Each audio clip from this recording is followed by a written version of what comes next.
La Regione è a fianco dell'amministrazione comunale per innanzitutto mettere in sicurezza quello che è la situazione legata all'evento franoso, messa in sicurezza delle case, della frana stessa, dell'abitato per riuscire a dare immediatamente la possibilità di rientrare nelle proprie abitazioni ai cittadini.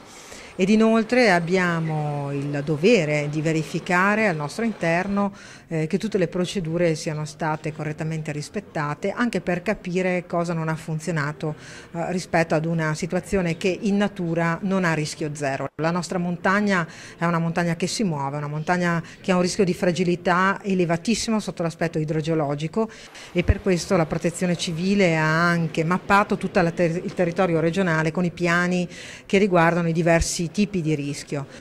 Devo dire che l'arrivo dell'assessore Donazzan ci tranquillizza molto perché ha dimostrato, ha capito il problema, cioè velocità, decisione e senza tanti ripensamenti, senza tante discussioni. Quindi mi ha assicurato che con un gruppo di lavoro, con un commissario che mi affiancherà per valutare i danni, la staticità e la ricostruzione, riusciremo in breve tempo a garantire quello che ho promesso ai miei cittadini negli scorsi giorni.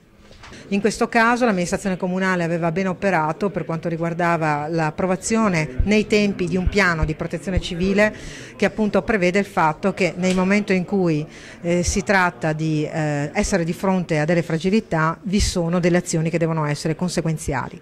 Dall'altra parte però questo piano è stato ritardato dall'amministrazione provinciale, vogliamo capire anche rispetto a questo dove si poteva meglio operare per evitare soprattutto i fatti della morte delle due persone.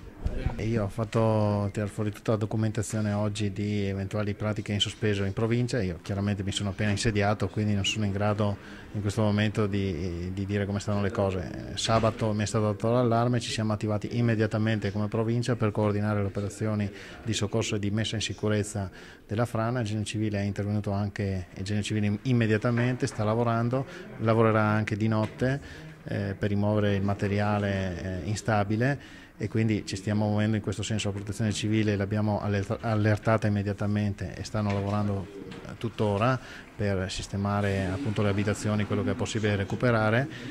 Per quanto riguarda la documentazione ho fatto tirare fuori tutto, adesso verificheremo anche questo.